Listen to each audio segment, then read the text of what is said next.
నియోజకవర్గంలో గొల్లప్రోల్లో దాదాపు 89 లక్షల వ్యయంతో నిర్మించిన ప్రాథమిక ఆరోగ్య కేంద్రం నిన్న ప్రారంభించాం.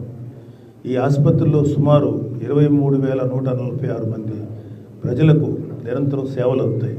వైద్య సేవలు 10 పడకల సామర్థ్యంతో 60 రకాల ల్యాబ్ పరీక్షలు, 172 రకాల మందులు, టీబీ, లెప్రసీ, ఎయిడ్స్ నియంత్రణ, యూనివర్సల్ ఇమ్యునైజేషన్ వంటి జాతీయ ఆరోగ్య కార్యక్రమాల నిర్వహణ ఇక్కడ నిరంతరం జరుగుతుంది.